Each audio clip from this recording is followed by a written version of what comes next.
I'm ready. You ready? Oh, I. Welcome back, everybody, to another episode of the Fearless Training Raw Knowledge Podcast with, as ever, your host, myself, Alex Connor. And today, of course, we're talking more, well, everything. Lifestyle. Training, nutrition, lifestyle. It's going to be a little bit more lifestyle-based today. And I've got with me the empowered, the fearless, Amanda. I'm going to get this wrong. Micallef. Say it again. Amanda Micallef. No. Well done. No, is that right? Just had it. Micallef. Micallef. Micallef. Yeah, off camera he was going, Micallef. Amanda Micallef. Good job. We're going to get that one bang on. That's it. No, because you know why? Because I've seen it for so long and I've said it in my head a different way. But because I just do. People say dyslexic. Micallef or Micallef. Well, also my mum's last name was McCarthy. So Okay. I kind of had some, anyway. Yeah. That's my excuse for getting it wrong. There you go. Hate me later. So anyway, let's get into it. As Awesome. ever, as we do with all my podcast guests. Sure. Thank you for hosting as well, by the way. There's a beautiful cat in the room Yes. somewhere. I'm sure he will make an appearance. He's a very handsome boy. For the people who may not know, I know there's going to be some people who do. They will see the thumbnail. They will recognize the name. Tell us who you are, what you do, and more importantly, why you do it. Cool. So my name is Amanda Micallef.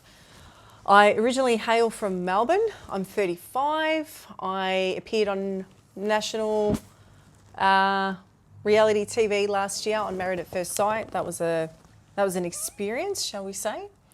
Prior to that, I've been running my own business now since 2015, professionally.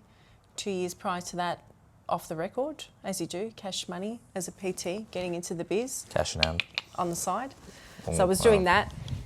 You carry on. I'm just changing my mic because it's going to keep slipping down. That's all right. It's just chest problems.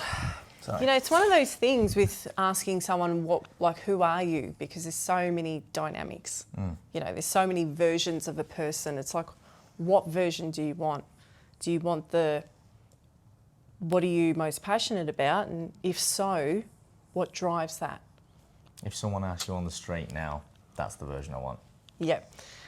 So, of late... And that they were a stranger. And it was like, hey, you got chatting to them. And they were like, nice cat. Cool, awesome. Thanks. And then they were like, what do you do? What do you do? Personal trainer, mindset coach, avid entrepreneur, avid because I love it. You know, I love the journey. I like the hustle. I like the whole self-made aspect. And I guess because growing up, I was exposed to, being a middle child, gay, from a European family, there were certain disadvantages, shall we say. And so lately, I guess what's been really intriguing for me has been relationships. So I recently had a podcast. I've had a podcast for about 3 years called the Fitness Mindset Podcast, and thought to myself, it's going nowhere. I'm not passionate about those sort of topics anymore. And that might sound contradictory because being a PT, love what I do, love coaching. But what I love more is understanding relationships. And obviously being on Married at First Sight and going through that whole experience, for anyone out there who saw my season and,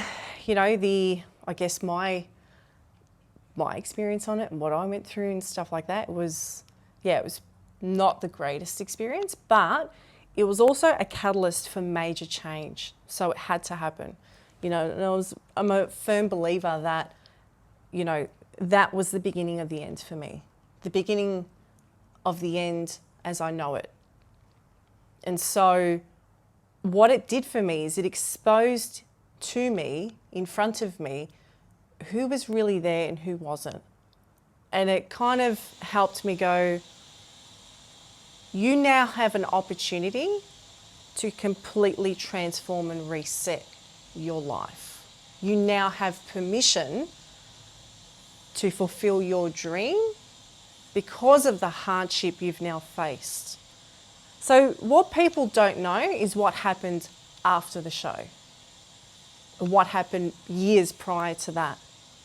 So people on the show might have seen that I had some family members that were there and that I had a supportive mother, supportive enough on camera. And what they didn't realise is I had my whole family not want me to go on the show. So I was pretty much disowned because of it. So even though my family on the outside we were the sort of family that when we walked into a room, we were like the good-looking family, the together family. But behind closed doors, we tiptoed around my father for many years. My father was a good man, don't get me wrong. If you needed a hand, he was there, but he was emotionally abusive to us. I saw the way he treated us, the way he emotionally broke my mother down until she was pretty much like an empty vessel. And it's almost like a dead man walking. And I'm sure there's a lot of people out there that are either continuing to be in these kind of relationships where they feel like they're not worth more, they don't know any better, so they stay there in fear of change, in fear of, also comes to self-worth. They don't feel like they're worth much more than what they're in, so they stay. They stay in these shit situations.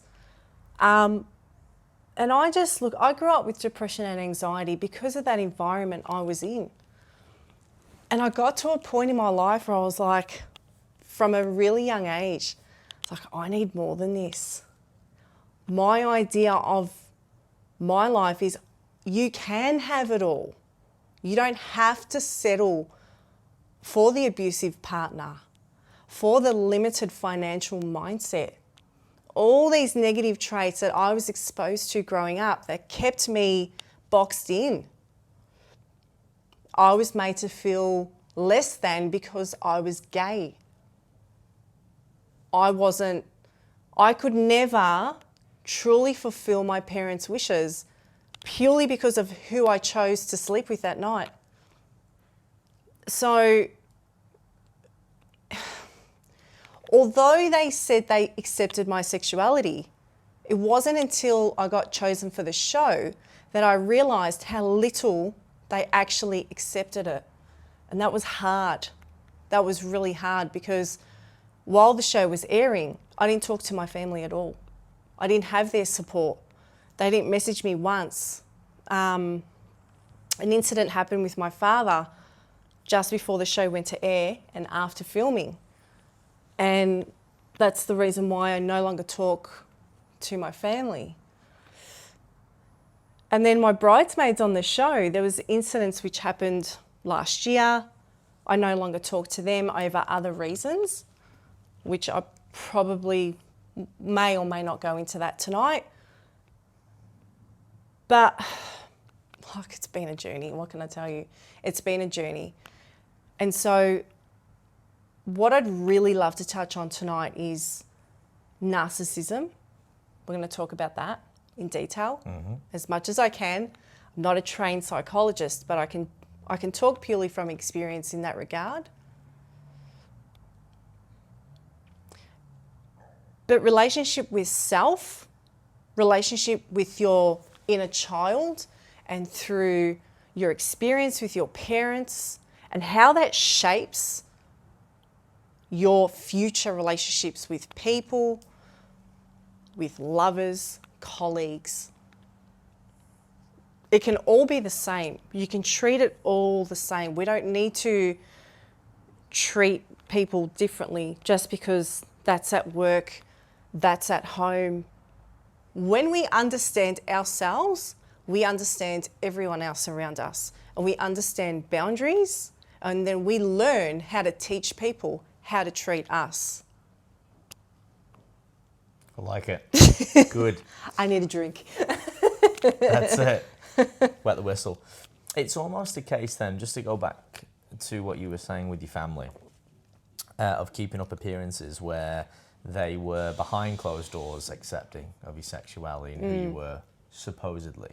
But when it was out in public, then the vulnerability was there that they weren't, because of obviously the way they've acted and the way things have played out. And it's It's funny how people wear masks, and we could probably talk a little bit about that as well. Ugh. In relation to narcissism and many other things, and we always do, because as social media will very much display, people like to present themselves in their best light. They like to present their best selves, and we do, and that's normal and it's natural and it's understandable. But at the same time, I think one of the ironies of that is that to create really long-term strong connections with people, of which there are not so many in my experience. You can know a lot of people, but I do believe in your life you only have a limited amount of very, very strong connections, whether that's lovers and relationships, other things like that, friendships. But you need that vulnerability, and that's kind of the opposite edge of it, because people put forward something that they want people to like. I know I can speak from experience. I was always trying to be liked. I was always an outcast because of the traveling. I never felt like I'd fit in. So I was trying to be something I wasn't. And the irony, once again, is that now being myself, it's much more authentic to be my weird, quirky, not quite fit the mold, but now I create much better connections and attract into my life people. Your vibe attracts your tribe at the end of the day. Yeah, who I resonate with, that I actually have an interest in and passion. Yeah. So that is, I think there's going to be a lot of slaying misconceptions, shall we say, in many respects. Where would you like to start with some of that? Maybe do you want to start with some real life examples of, first of all, there's going to be people who want to know that haven't been on television before. Yeah. Maybe explain and just give some context what you see versus what it is in reality, because people who have been will know it's very fucking different, and they set you Massively. up to fail. They sure do. It's all about views. So I remember getting the phone calls in the lead up to finding out whether I was going to be on the show or not. And I remember just in my old house in Melbourne, I was in a 2-bedroom apartment there, and getting the calls from the head producer going, we've pretty much found you a match. We're so excited. And so they puff you up with excitement. Now, you've got to remember, this is Australia's highest rating, highest controversial show. So controversial is a key word there. Controversial. It was a pivotal moment for me. I wasn't happy with where I was at in my life. So for me, I was looking at a breakthrough, if you will. Yes, I went there to find love, but I saw an opportunity. And I think everyone who goes on these shows sees an opportunity. Let's not be coy about it. Let's be honest. It's exposure. So I thought, look, if it's a complete disaster, at the very least, if I carry myself well, it'll open up doors. Surely enough, as it got closer and closer to the decision, when I found out I got on the show, suddenly it became less about the opportunity and more about my desire to find love. I'd pretty much chosen the show over getting back with my ex-partner. So I kind of had to weigh the odds up and go, well, I'll get back with my ex. I know what that will probably eventually look like. You break up with people for a reason. So if you go back, you're probably going to go back to the same thing eventually. You go through the honeymoon period and then the cracks will start to form. So then I saw, obviously, this opportunity. So me saying yes meant I pissed a lot of people off in the process of that. So it was a very rocky beginning. But I had the producers in my ear going, oh my God, it's going to be amazing. Oh my God, you guys are going to look hot together. So I got this vision of how things were going to be. They're fuckers. I'm just going to come out and say that, because I've also been in the same boat. We'll talk about that. And it's a shame, though, what especially when people have never been, and usually reality TV is that, because say with actors, they've done it, they know, and it's different. But when they're getting general public, they just take everything for gospel.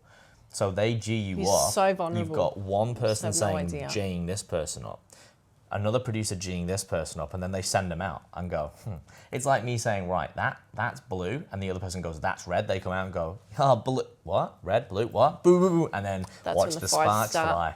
Yeah. It's like... So have you ever seen that show Unreal? No. Okay, so it's a show on Stan called Unreal. And for anyone that wants to see what the producer's end looks like from a reality show, go and watch that show. If anyone who's watching this that has been on reality TV, That would be interesting for you to watch, because you would know when you're doing your voxies, which are your one-on-one interviews, you can see the seed planting and manipulation that happens when producers are getting spoon-fed information in their earpieces, and then they're asking you questions. And they'll ask you the same question 5 different ways until they get the version from you that they want. And legally, they can't make you say anything you don't want to say, but they'll try and see how much juice they can squeeze out of you.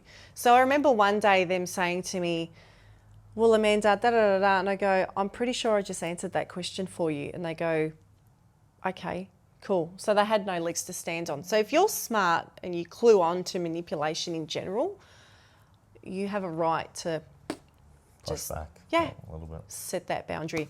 So they G'd you up. I get to the aisle. I'm waiting 45 minutes to turn around. I see the bridesmaids. My heart sinks because I think, okay, they're both dressed in these red, shiny dresses. They look like a pack of escorts. They had horrible attitudes after the fact. So once we got into the wedding, they were terrible, Tweedledee and Tweedledum. Let's just say that. That's what they got coined as on Twitter. Covered in tats, just not my thing.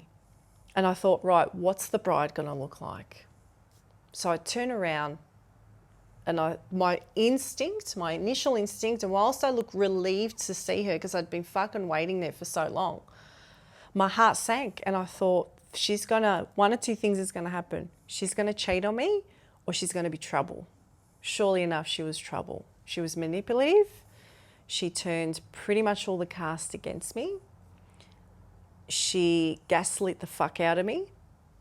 I was isolated for 3 weeks in my hotel room. She didn't want a bar of me off camera.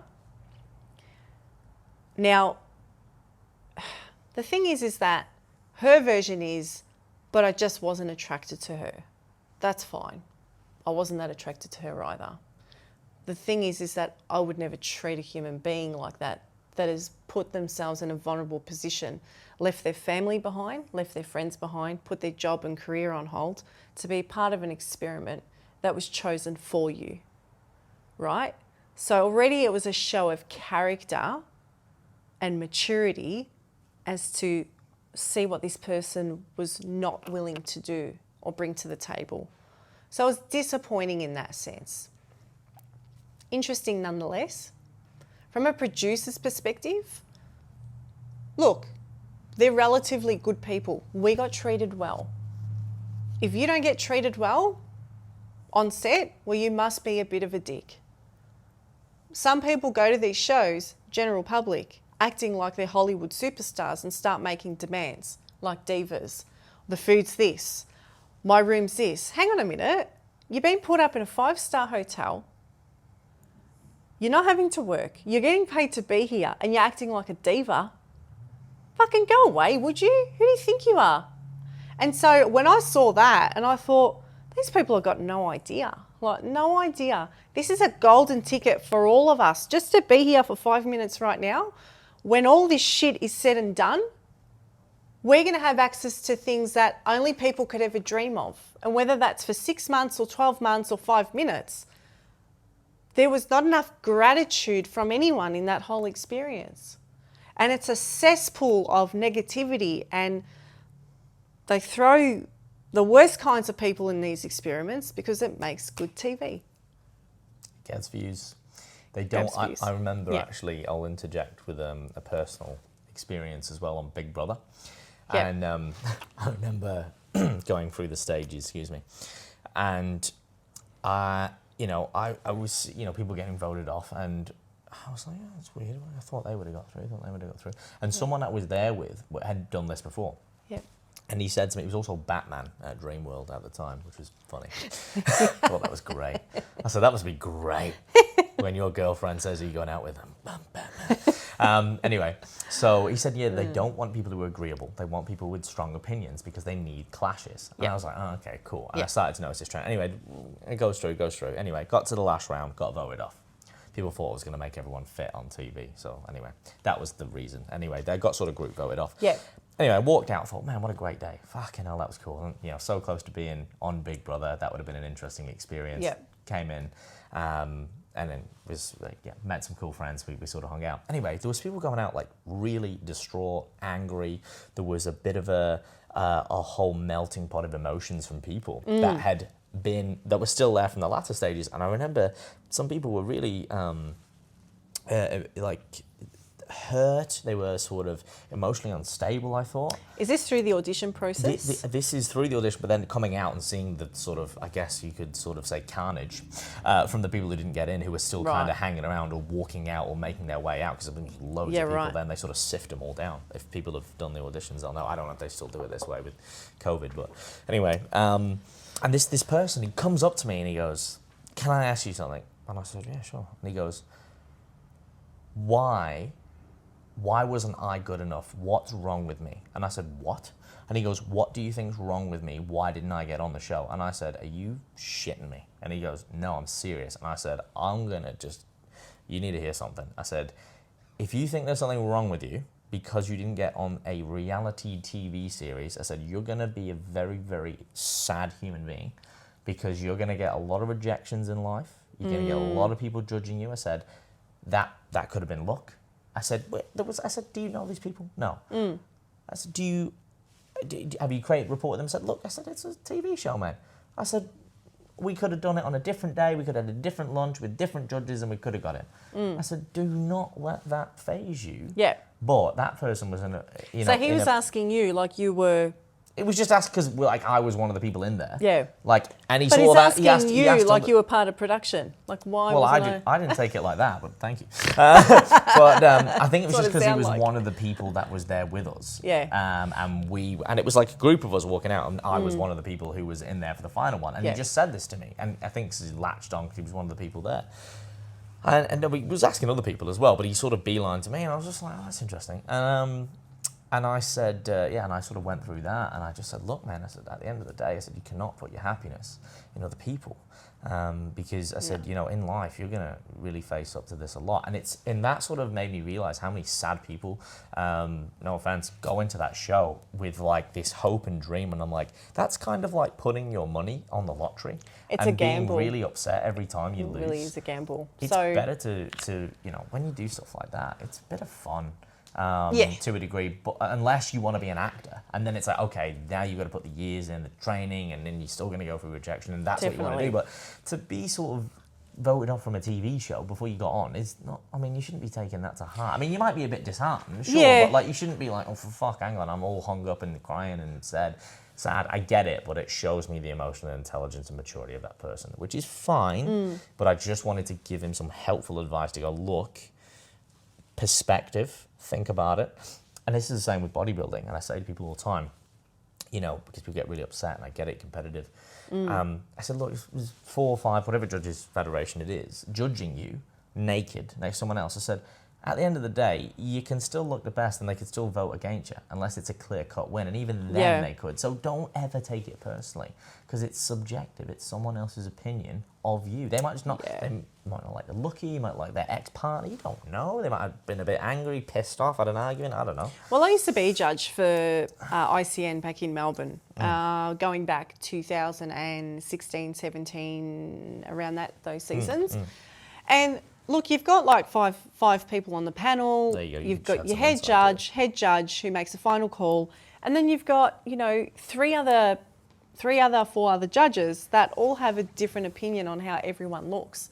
So it's majority vote. At the end of the day, they do have their criteria for each division, but everyone has a different opinion on what looked good. What I thought looked good, someone else thought was too soft, or vice versa. So it really there is definitely an element of subjectivity in bodybuilding judging, and that's where you just want to hope that, it's in your favour on the day, but go in there and expect nothing other than knowing that you put in everything you possibly could have, whatever the result is, it is. But going back to reality TV, so the whole experience. A tangent there, as we do. That's all right.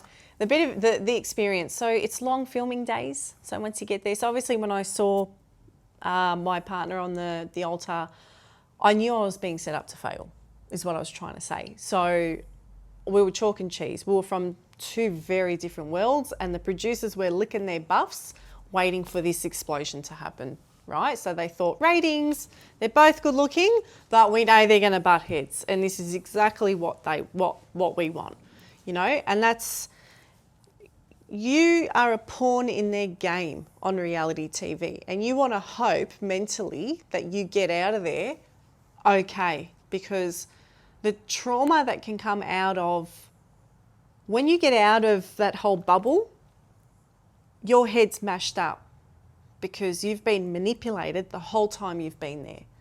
From the producer pretending to be your friend the entire time you're filming, because the producer needs you on their side so they can bait you to get what they need out of you.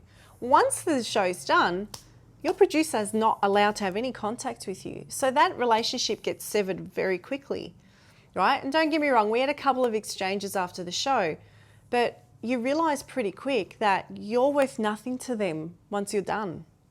And on comes the next contestants. No sooner does your season show, they've already got next year's contestants. You're already forgotten by them.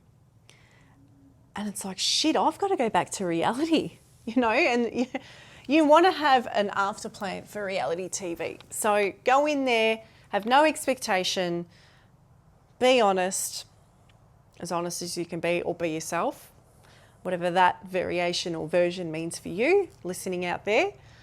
But always have a plan B coming out of there, and don't expect to get famous from it. You will get an element of notoriety. Yes, people will notice you down the street, and that's all great, but don't hang off the negative comments or the compliments. Like, you need to remain neutral to everything that comes after the fact.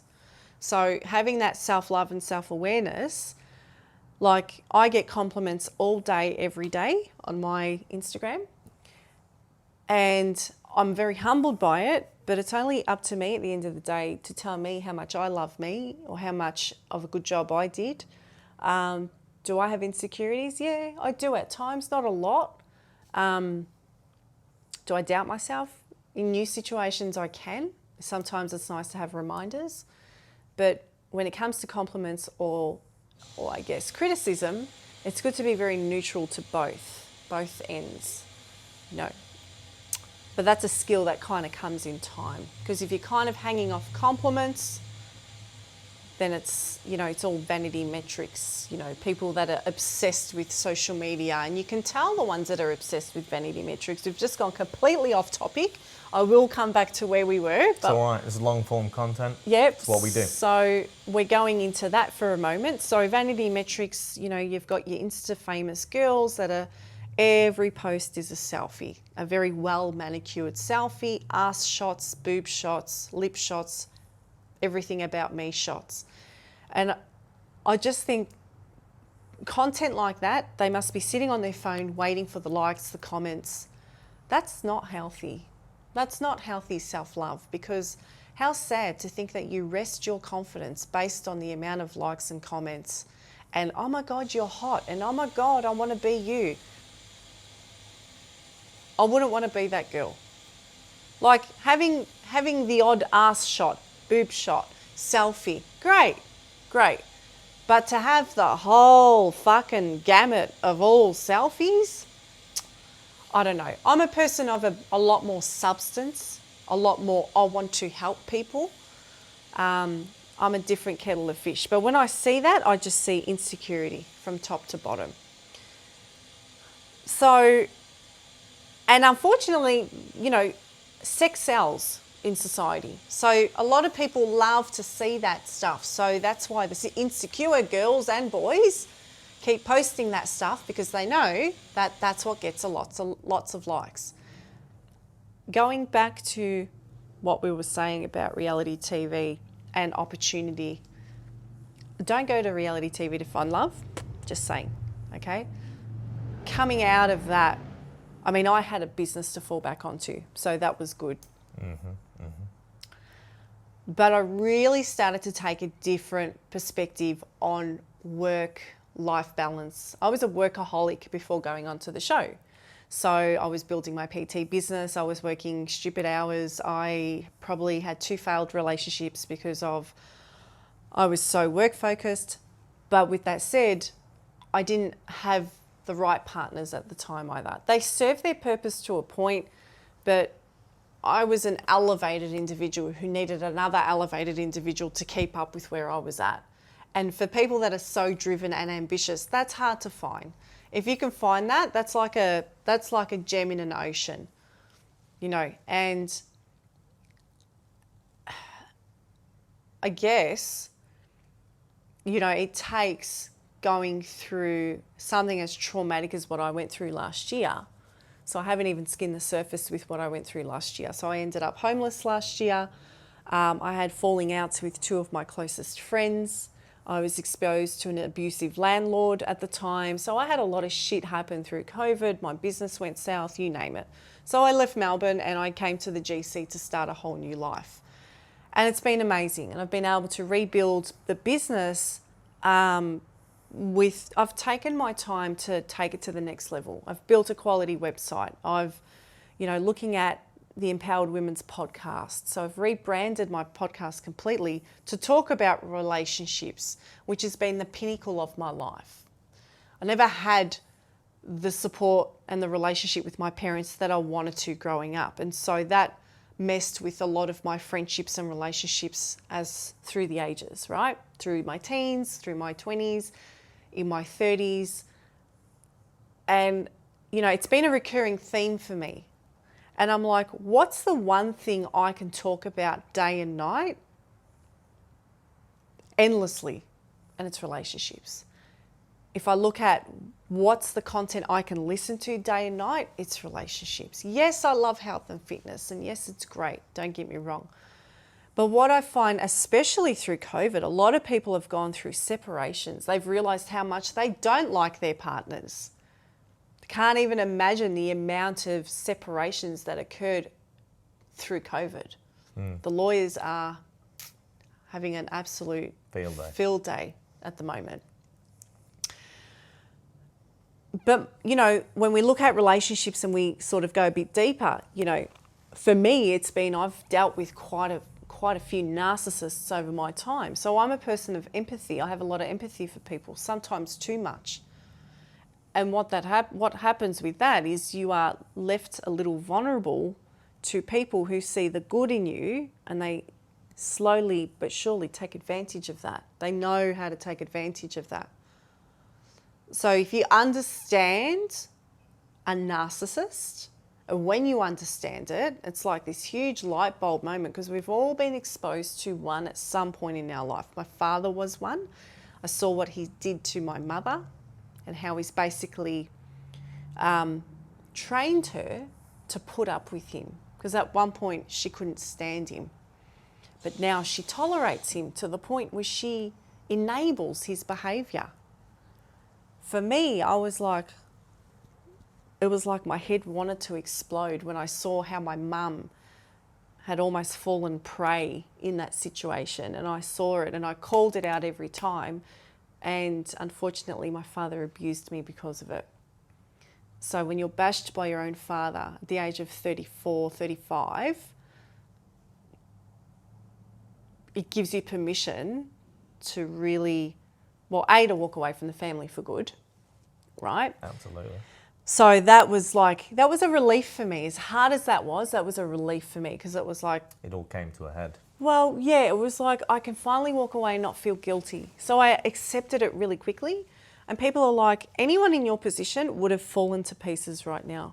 And I said, anyone else in my position would have either gone on drugs, lost the plot, lost themselves completely. For me, it was something that was eating at me for many years. I felt at odds with my family for many years. And like I said, it just gave me permission to reset and move on. So I found strength from that breakdown. And then it was just after that, it was a series of other events. I had, went into a friend's property. I saw... Was that with your father? Was that after the show or before? This is after the show. Okay. So this is last year. Just the context then, yeah, cool. Yeah, no, so this is after the show. You mentioned it to me off camera, but still I'm just sort of chronologically building a picture. Sure, yeah. So, went into a situation where I was renting in a house share situation in a friend's property, my best friend at the time, and issues had happened with her partner, my housemate. Her partner blamed it on me, hated me for the time I was living there. She was fighting with him the entire time because she didn't like his behaviour towards me, couldn't understand it, could see how unreasonable he was. I saw traits of my father in him, and then he really showed who he really was. The narcissist came out. So for years prior, he was like a brother to me. It wasn't until I went and rented off them that I saw who he really was, and I saw the man that she complained about every day. I didn't see it prior because he never showed it. And that's what narcissists do really well. They wear the public mask, the private mask, and the secret mask that no one ever sees, not even their own partners, right? So when he showed his abusive side to me, I was like, oh, so this is the side that she complains about every day. I get it now. And I just thought she was a pain in the ass. Oh, she's my best friend, but I thought she's complaining about this guy every day. I go, all right, well, leave him then. Leave him. Oh, no, he's all right. He's a good provider. I go, no. You're just making excuses for him. I said, how hard's it going to be? I go, what, you work 2-3 jobs, go live with your mum for a bit. Oh, no, I couldn't do that. No, I couldn't stand living with my mum. I go, but you get cooking from her every day. What difference does it make? You see her every day, but you don't want to live with her. And this is the shit excuses that people make for themselves. They're not willing, Discomfort. Oh, long-term gain is short-term pain. Long-term pain is short-term gain. Because the long-term pain means that you can always the long-term pain means that somewhere along the line you'll find bits of pleasure, but it gradually kills you. But God forbid if you should do something good for yourself, because you've got to have a little bit of pain in the beginning. What, 2, 3, 6 months, 12 months? So what? But people would rather sit for years and years and years in a shit situation because they don't want 12 months of hard yakka, change, putting self-love into yourself to set yourself up forever. And I see it all the time. And I saw it so much last year alone that it gave me a voice to go, oh, relationships.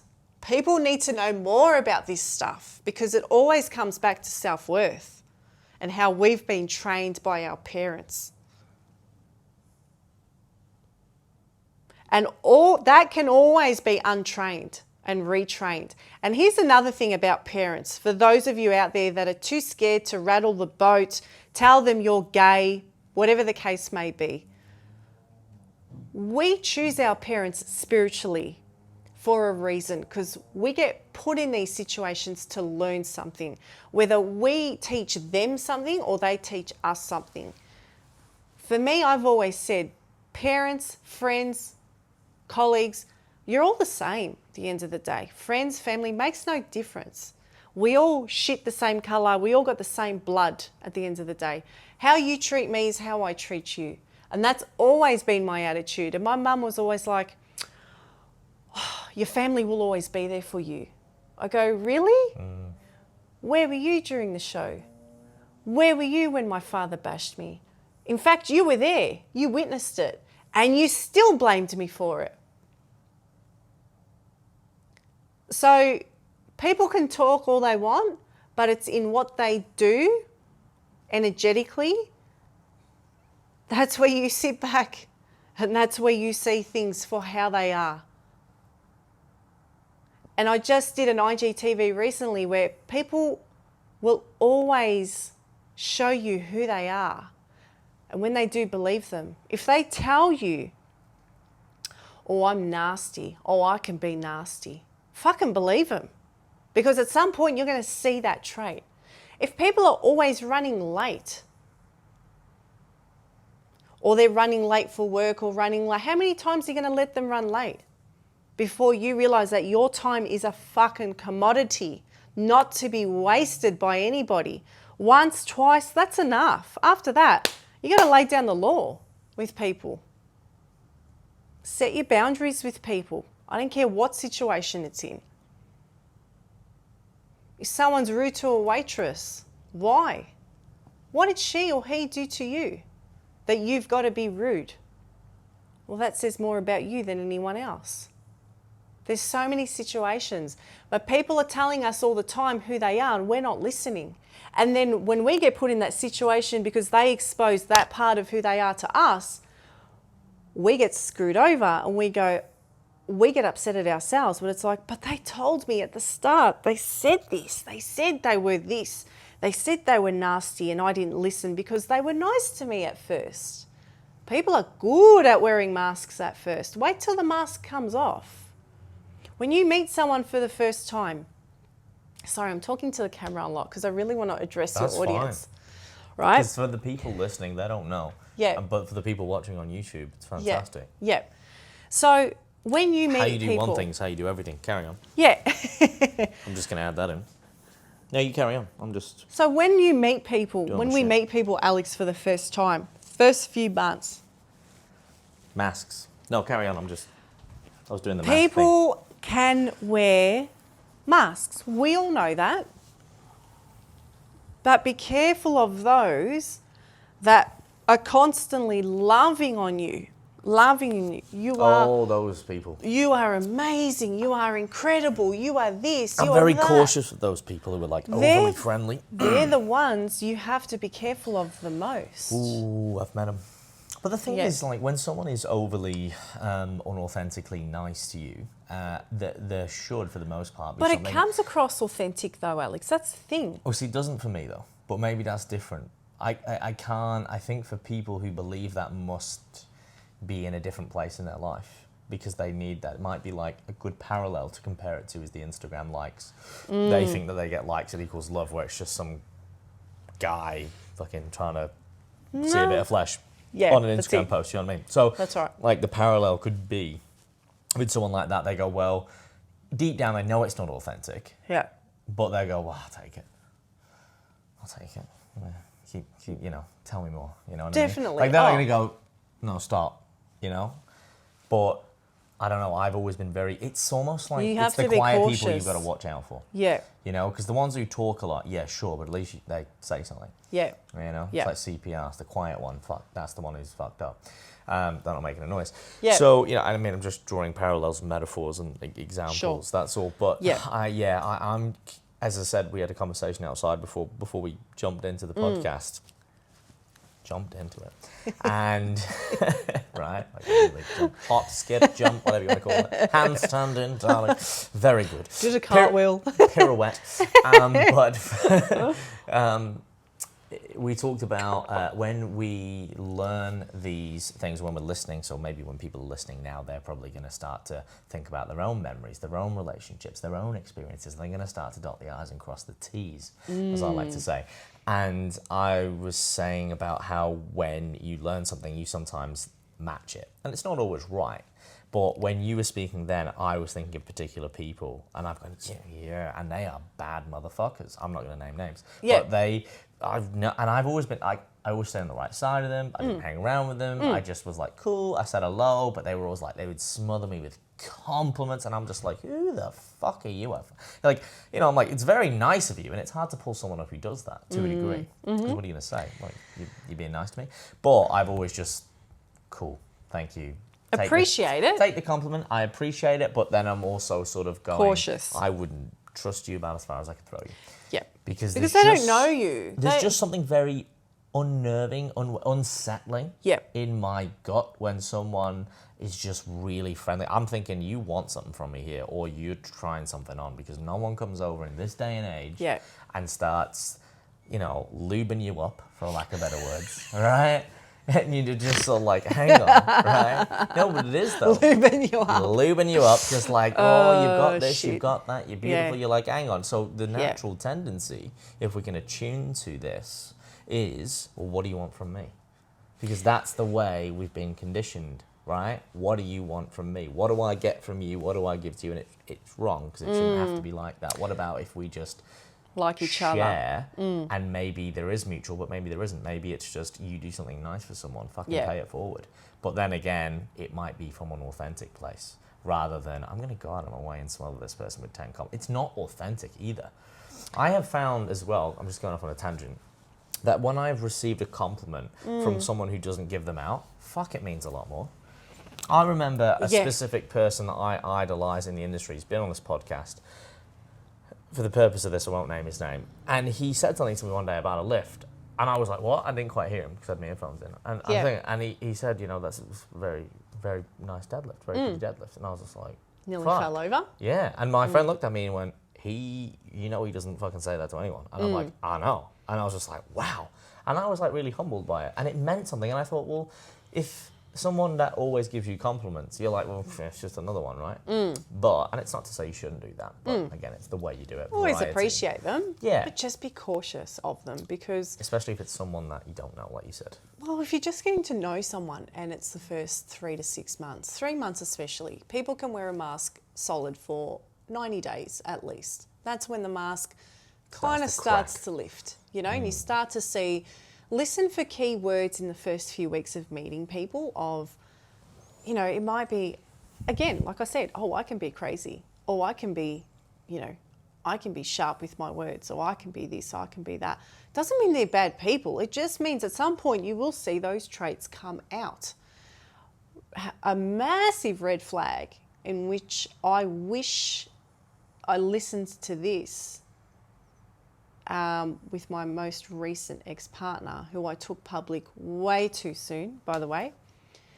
She said to me, I hate confrontation. Now for me, I can be like a bull in a china shop in confrontation because I'm quite happy to fix things there and then. I realise not everyone's like that. And this is part of the reason why me and my partner on the show clashed, because she was exactly the same. She hated confrontation. She didn't even like conversation, let alone confrontation. And that's why this is where all of my frustrations were, because it's like, I can't even talk to you because you're not even receptive to how I talk, let alone have a relationship with you. So it was a very difficult moment. But anyway, this person was pretty much like her when things got hard. We had a bad week, whatever. And I said, come on, we need to talk. Like, we need to catch up. We need to talk. We need to solve this in person. Didn't want a bar of it. Did not want a bar of it. So something that started like this ended up like this, which then turned into ghosting, which then turned to me getting broken up with over a text message.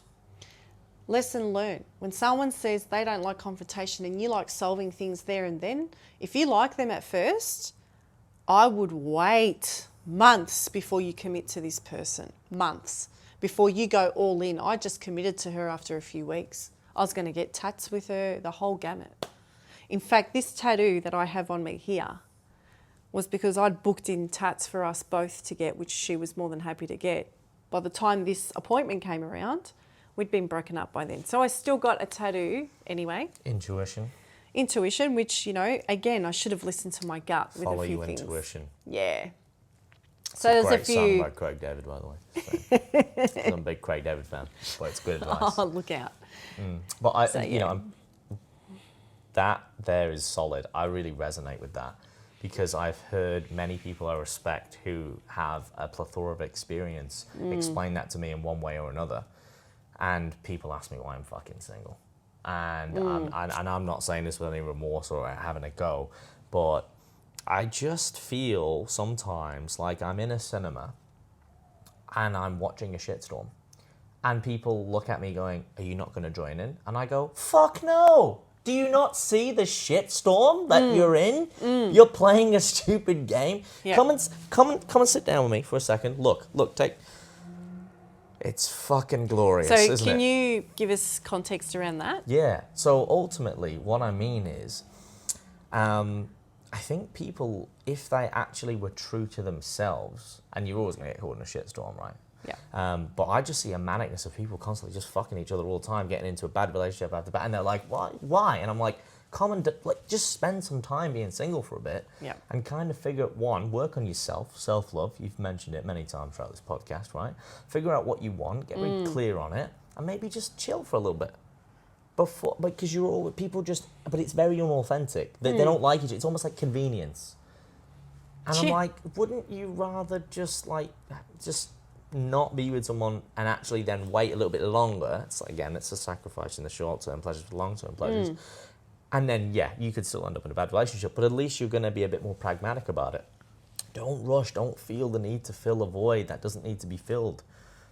You know? Look, I get that, because as soon as I met my ex, I was excited. I got love bombed like you got no idea. Love bombed. She was genuine, appeared genuine. Funnily enough, after we broke up, a lot of my close friends who know me said, we were happy for you, but we didn't know what you saw in her, because you guys don't know that you saw it, but you were chalk and cheese. You know, you were a few notches above. And I said, well, you know what? She just presented a very authentic package at the time. Yeah, and some people wear really good masks. Oh, and you're still brilliant masks. And you're still going to get, that's the thing and I think to maybe be clear on it, I'm not saying that people shouldn't be in relationships or have a go, but I just think most people are doing it from a place where they're not really ready, or it's not, they're just kind of like, well, something's better than nothing. I'm like, no, it's not. Yeah. Just maybe make sure you actually, I think, opposites attract, and that's great, and often they do. But when it comes to ethics and values, there has to be some core values that are similar. It's that like goes me going without out saying. with a drug dealer. Yeah. People will be going, how long on Alex? You're into health and fitness, now you're out with a drug addict. It just wouldn't make sense. It just wouldn't work. Yeah. And it's not because they're a drug dealer. It's because the way a drug dealer conducts themselves, thinks, speaks, acts, behaves is very incongruent to way someone who... Well, it's lifestyle at the end of the day. It clashes with what you believe in. But then how you do one thing is how you do everything. And you sort of alluded to that before. Yeah. So there would be other things that would correlate. I mean, I say that, but there are people, like you said, who wear a good mask. But usually people who are, say, let's just draw some correlates. People who are into health and fitness are generally cleaner and tidier, generally. Not always, but generally. That's true. Do you know what I mean? There's certain, people who do certain things and are into certain things and speak a certain way and dress a certain way usually have other things that go with it. Do you know what I mean? So there's clues, like you said, listen and observe, and you may find that, oh, okay, cool. So look at the first 3 months of a relationship as, this is your house. Trial period. Your body is your house, right? Now, and I've had to learn this the incredibly hard way. Hard way because, I'm in the public eye now. So anything I do or anyone I put on my platform, that's a risk for me. My platform is a money maker. So anyone I put on there can take advantage of that, whether that's for clout, followers, $1,000, whatever the case may be. Me going public with my relationship showed me pretty quick what she was after. Whether she ever listens to this podcast or what, she can deny it till she's blue in the face. She was after clout because of how things unfolded after the fact. Had me fooled pretty well that she's I'm going to marry the shit out of you. And I bought it all. I believed it all. Stupid me that's had so many relationship experiences and understanding of relationships. So I've been following this relationship coach for about 7-8 years. And there were so many things that I thought I knew that all of his stuff really hit home after this most recent relationship. The first 3 months, your testing period is your house. Your door is unlocked for 3 months. What I mean by that is you can get robbed at any time. So you go to sleep at night and that person can rob you. So even though you think you're safe, you're not. You can be fooled like that. So make sure that although they are bringing gifts to you and this beautiful version of who you think they are, at a moment's notice, they will sweep the fucking rug from underneath you. And you didn't see it coming. So when you meet someone, just know your door's unlocked for 3 months. And when that registers in you, Every time they compliment you, buy you gifts, tell you everything you want to hear, go thank you, but keep one eye open every time. That's the best advice I can give anyone for a new relationship. Because when they fucking rob you, it's the worst feeling to try and... It hurts your confidence. It hurts. You feel ugly. I felt ugly after my most recent breakup. I'm not saying I'm a 10 out of 10 by any means, right? But I'm confident. And confidence is sexy. And when that's taken from you because some piece of shit robs you, makes you believe that they loved you, they don't know what love is. Do you know what love is? Do you want to know what? Do you know what love is, Alex? It's probably the thing that we desire the most. I can say that about love. But please give me your explanation of it, because there's so many things that I think correlate to love. Like I said the other day, it's like the word in the middle of the page of life. Everything comes back to it. But I think if I had to choose a word to answer your question, I'd say love is unconditional. And unconditional means that when you don't feel like loving that person because they've pissed you off, but you do things to try and salvage the relationship, that's love. When they go and wash your clothes after you've had a fight, that's love. When they want to sit there and make things better because they fucking called you every name under the sun out of anger, but you're willing to sit down and they're willing to apologize and you're willing to listen, that's love. Love is what happens after many, many fights. If you can still look in that person's eyes and go, fuck, I love you. I hate you today, but I love you at the same time, that's love. You being happy and lusty, that ain't love. That's attraction. Everyone's in love when they first meet someone. Have a fight. Honeymoon period. Honeymoon period. When you have your first fight and you get over that first fight, that's when you know, my feelings just got deeper for this person. We got to our first fight.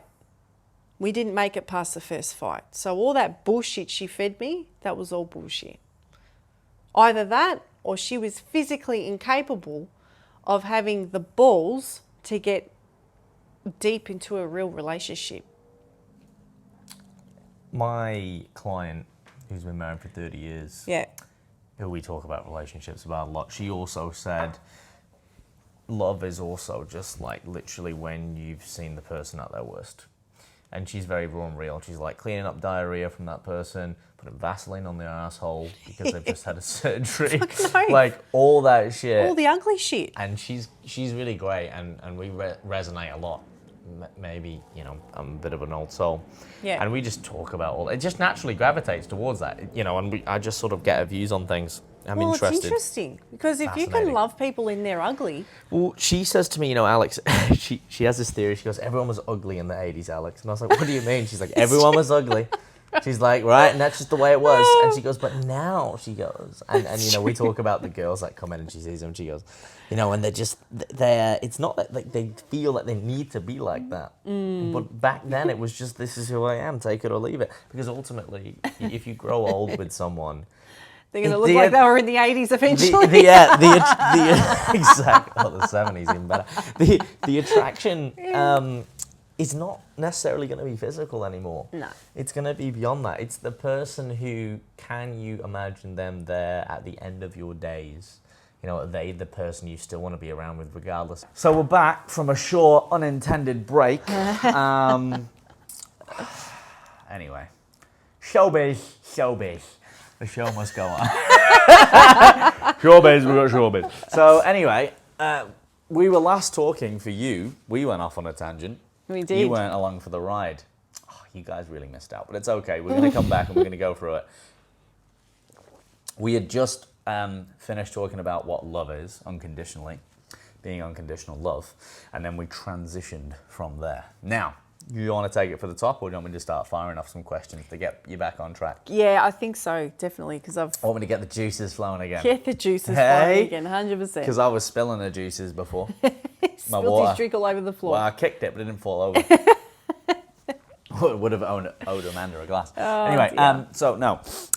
What I was going to ask is this, because I was pondering before when you were talking, and something that I find interesting, and I think the people listening and watching would find interesting is in relationships, because with your experience, and obviously you've studied it, and actually let's maybe just quickly digress into that. I asked you who you had studied, and you said it was Coach Corey Wayne. Yeah, excuse me, I might put that in the links, but I just think that's really good as well, because there's a lot he's of amazing. Yeah, information out there, and if people can follow along, well, that was great. We Yeah. then were talking about, for example, how powerful this is, right? In terms of when you understand relationships, and more specifically communication, Yep. how you can not influence, and I don't use the word manipulate, because I always feel we can manipulate people, and that's again the trait of someone who's leading people down the garden path, but you should always lead people in their best interests, right? Mm-hmm. But with the skill sets, if you understand communication, you can also lead your life and others in a better direction. So maybe you can speak to that a little bit in terms of what you have learned from Corey in correlation to going back and reviewing the relationships that you had, because then you mentioned that you were very aware of what was going on with your past relationships once you'd understood what Corey was saying, and going maybe against that in the early days, and then now going back with foresight and hindsight, I should say, where you were like, right, that's why it wasn't working. Yeah, good segue. So where we tend to go wrong a lot, where I went wrong a lot with relationships, is that I used to try to search for the family bond I lacked growing up. And so when someone would give me an inch, I would try and take a mile, because I would try to latch on and I'd get excited. And I didn't listen to that whole rule that I was talking about earlier, that when you meet someone, your house will be unlocked and vulnerable for the first 3 to 6 months, and to always be very cautious. Sleep with one eye open, because at any point they can rob you.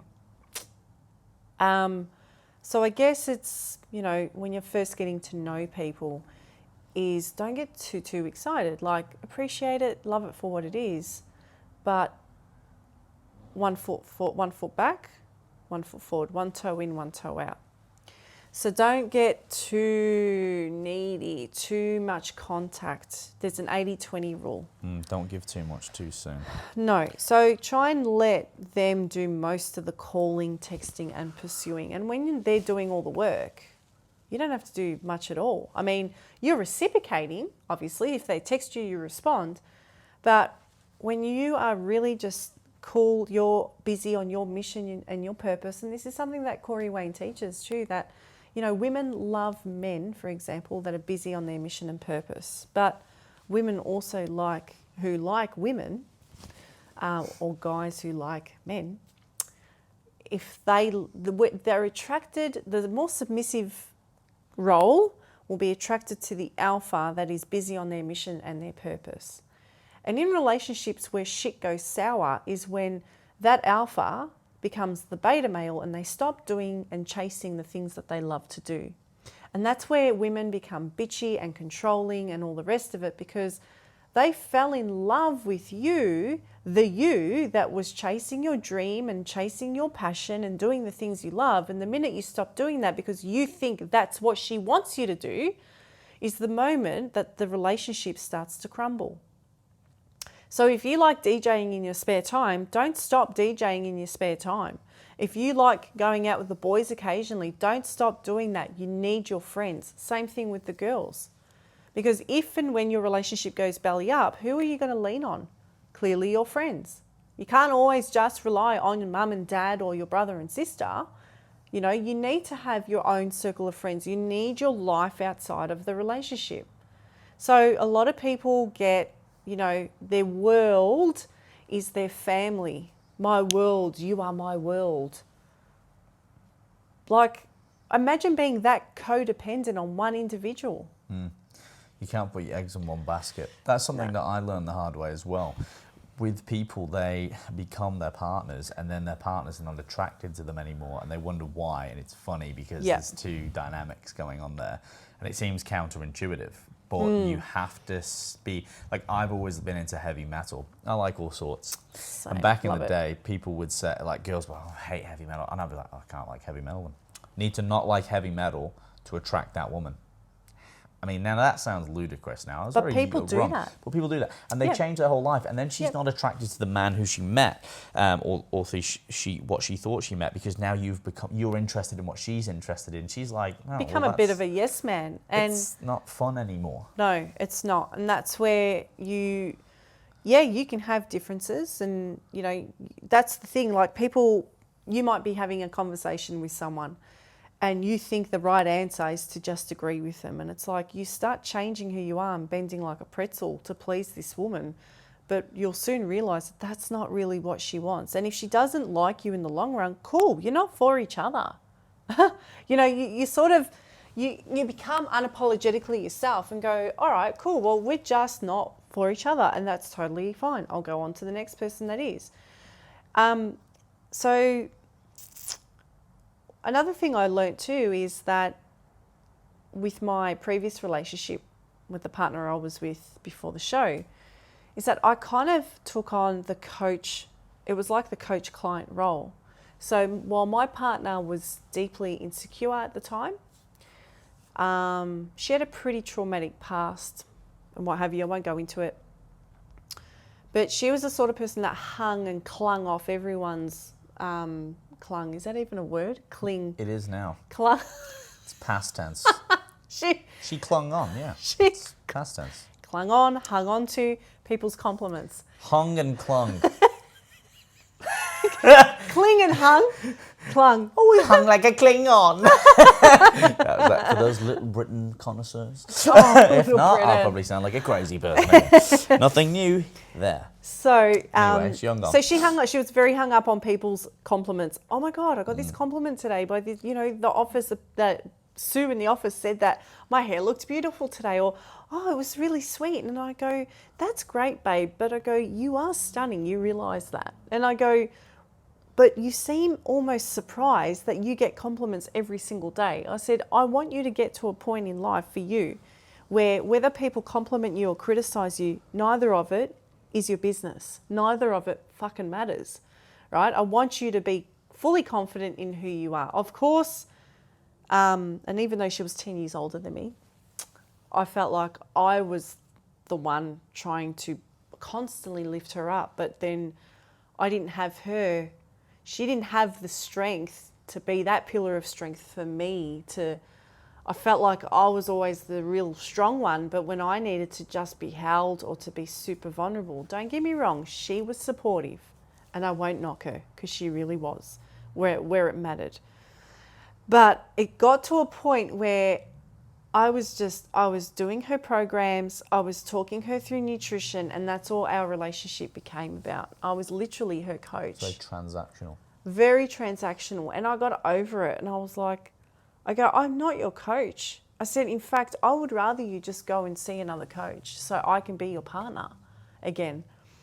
And this is where a lot of PTs probably don't like training their partners for this reason. And I really strongly advise that if your partner can find another coach, do that, because it can tarnish your relationship, especially if your partner is deeply insecure.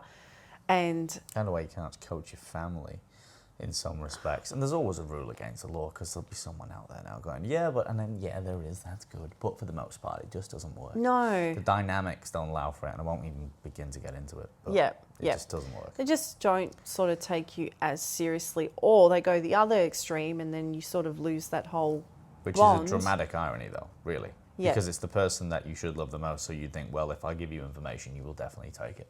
But Yeah. with your family, you tell them to fuck off, you know, and you Yeah. just sort of get away with it. And it's the same thing, I'll do this. You go, no, I actually want you to do this, where when there's another person there, Yeah. there's almost this inter-respect that's there. There's this other given respect, because you don't know them well enough. Yeah. So you sort of go, well, I could push back, but no, I'll probably follow this a little bit more. That's right. Because you've not been vulnerable with that person to the point where you can say things. The barriers aren't down to a degree. But anyway, continue. But yeah, that's the thing. It's like it can get a little complicated in relationships. So it's, it has its drawbacks being a coach. And that's where people that are kind of at this level, whether they're coaches, counsellors, NLP practitioners, you kind of need someone in the same sort of field to fulfill you, I think, in a relationship, someone that is elevated to that degree. Because if you're dating someone, like my two serious relationships were both with women that had been in their jobs for over 10 years, both careers, but very comfortable and would never leave or dare to kind of invest too heavily into, they got into personal development because I was into it. But was that who they were? Not necessarily. So although it's a compliment that they took on a fitness journey and personal development because that's what I was into and they found me inspiring, ideally, I'd love to meet someone that's already there. That is who they are. It's a part of what they do. And, it takes sort of time. It's definitely taken me some time and some tribulations to recognize that I'm quite happy to stay single now until, I just meet that person that, is fired up by, I don't know, juggling 10,000 things at once or wanting more for themselves and not happy to settle for less, which is what I've dealt with and what I've sort of settled for in the past. And, but I'm super excited now to test myself for the next person that comes along, and where I've preached on this podcast for the last hour or so about the vulnerability stage of that 3 to 6 months. Like, it's so easy to get swept up in all the beautiful moments and, the honeymoon stage. But I'm excited to feel myself now pull back and to really allow them the space and time to fuck up and to see if we can work through the initial stuff ups. And if we can get through that, how we both communicate and navigate through that together. I'm more looking forward to that than the next honeymoon phase. So, because that's where the connection and the character is built, and perhaps something that is really worth working on is going to be born, and that's exciting because it's character building, isn't it? It's like the most rewarding things in life usually come after some of the most toughest experiences, i.e. simple analogy, say someone who does an event like a marathon or, whether that's Kokoda Challenge or whatever it might be. Yep. And we've all done things, whether that's, we had to swim 200 meters or, for a cave when we were kids and stuff. And you always, afterwards, you have this sense of accomplishment, which comes from, hormonal responses. But it would be the same with something greater. The greater the challenge, the bigger the obstacle, the bigger the kind of sense of, sort of accomplishment afterwards. And then there's always more. There's always more as well. And people seem to want to live in a world with no obstacles. And we want to strive for this place of perfection as humans, which doesn't exist. And once again, if we were actually there, it would be very boring. Because if things were perfect, there'd be nothing to fix. And if there's no problems in the world, there's nothing to do in the world. People who have businesses are problem solvers. And I had a conversation with an Uber driver, and I told you about that, I think, the other day. Or I said it to someone. I don't think you told me, but okay, we're going to go into it then. Because I repeat myself a fair bit because I try to share good stories with people, and I'm like, right, have I shared this one? Stop me if I have. So I was on the way to the PAV. Actually, it was Sunday. The PAV, mate. Good old PAV. We were just, I said, how's your day? Yeah, good, something like that. And I got onto problems or something. I said, we've all got problems, haven't we? We just want better ones. And he says, no, rich people don't have problems. And I went, they do. And he goes, like? And I said, well, for example, they can be depressed. They can have bad relationships. I said, they could be thinking about where the next holiday is. I said, some of their problems might not seem like problems to you. I said, but we all have problems. I said, rich people have rich people problems, and it's true. And we just want better problems. And then I said, look, I'll use an example. You solve a problem for me tonight because I want to have a drink or two and I don't want to drive, and you can get me there. And he goes, yeah, and you solve my money because you pay for this. I said, right, now you're thinking, right? So you're on it. And he goes, okay, I see. He goes, I can understand that perspective. And it's not about right or wrong, but I was just sort of trying to, I guess, make him realize that, you know, it's like there aren't people that don't have problems. We just want a better set of problems. But then again, the grass is always greener, so it's like accepting what we have and making the best of what we've got with it. It's Definitely. like poker. It's like a game of poker, you know. It doesn't matter what hand you're dealt, every hand is capable of winning the game. So, you know, and we have these extraordinary stories of people over, you know, all of the years who have overcome the odds and achieved greatness in whatever sense that is to you. So, like you said something really good right at the start. You said, you know, we all shit the same colour and all that. I've been told, you know, I was always told in another sort of reverberation of that is, Sorry, you know, I'm a little bit.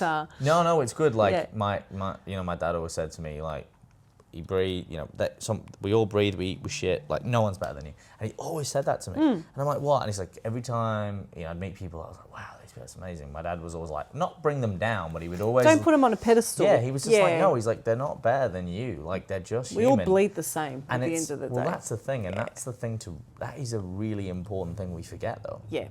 And and the thing is, the more you treat someone like that, if someone is genuine, they don't like that.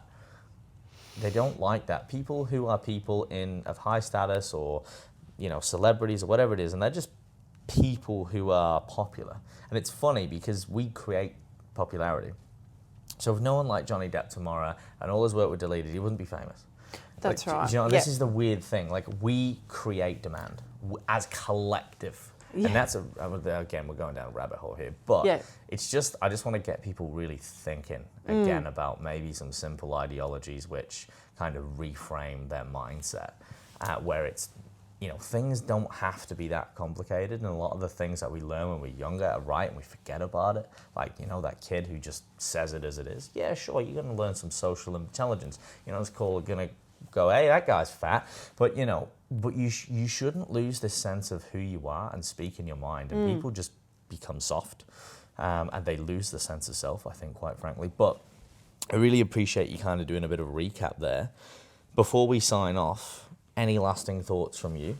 Because I just had a bit of a rant there. That's okay. No, I was almost going to start a whole new conversation on that because that was interesting. Lasting thoughts.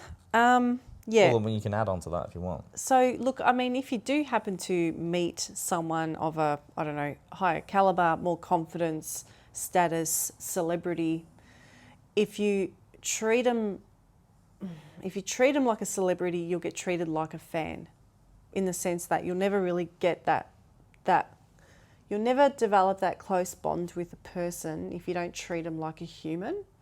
So the minute you pop anyone on a pedestal, you give them the permission to look down on you. So I guess you got to treat the pretty ones like the ugly ones.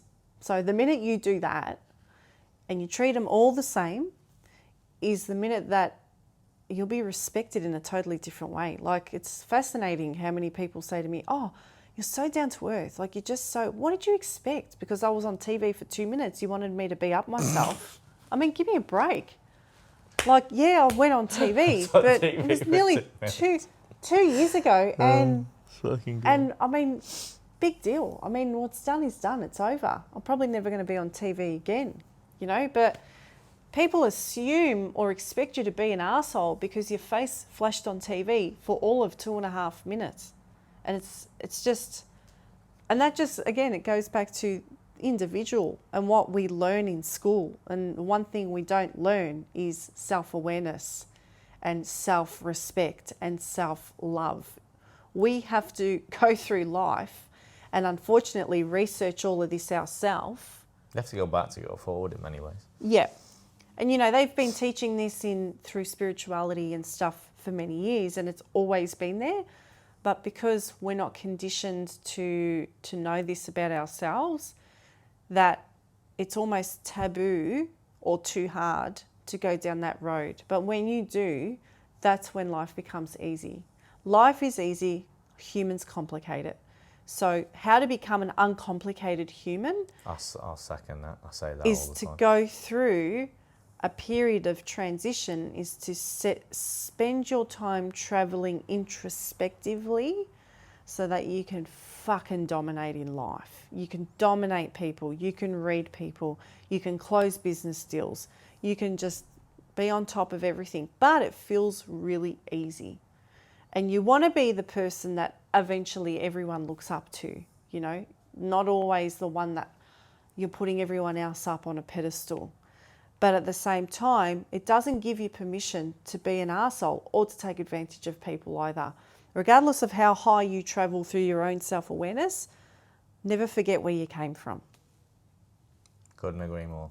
Love it. I think that's a really appropriate way to wrap up what I think's been a very, very interesting and insightful conversation. Amazing. And I'm sure there'll be a round two. But yeah, I think a lot of those ending points were really salient and tangible. I know that they really hit home with me because they're aligned a lot with my beliefs as well. I think humility is really key, and that about simply like KISS, keep it simple, stupid, should have it tattooed on my forehead because literally it is simple, but we complicate everything. We do. Everything as humans, and it doesn't have to be that hard. But I think we just get caught up in the fluff. But if we come back to the fundamentals, it's like just life is cake, but everyone confuses the icing and the flavoring and all the toppings, and they get caught up in the confetti, and it's like, come back to the cake, come back to the base, come back to that shit, and then go forth from there and layer it as such. For people who want more, they just can't wait. They want to connect with you. Where can they find you? Yeah, so I've got Instagram, amanda.m.micallef. That's the main page there. I've got my fitness page tagged into the bio at Divine Physiques Coaching. I've also got my link tree in my main Instagram, which has all of my socials, websites and stuff through there. So feel free to reach out and give us some feedback on what you thought about today's discussion. I think something maybe you and I could come back and talk about for another podcast is detachment, which would be almost like a continuation of what we've spoken about today. So yeah. That will be good for round two. Yeah. I look forward to it. Done. And as ever, I'll put all those links in the show notes or the description below, depending whether you're watching or listening, whatever platform you're on. And as always, as Amanda said, comment down below if you're on YouTube with what you liked, or maybe you've got a question, or maybe what you want to see for the round two additionally. Remember to like and share it with someone who you think would appreciate it. If you like this, share it with someone who you're probably going to have a chat about it with anyway. Just share it along because it really helps the channel grow. Of course, I've got to say it, guys. If you're on YouTube, like, comment, subscribe, hit that bell icon for weekly videos. And if it's safe to do so, please leave a rating and a review on iTunes, Spotify, whatever it is. It's actually really easy. You just scroll all the way down if you're not driving and it's safe to do so. And then literally you'll see a star icon. And even if it's just short and sweet, really, really, really appreciate it because it helps us get this message out to more people. Because ultimately, we're just passionate people talking about what we love, trying to leave a positive footprint. And of course, until next time, stay fearless. The lion comes out. And then the lion comes on. and then the ending credits. No one sees the magic.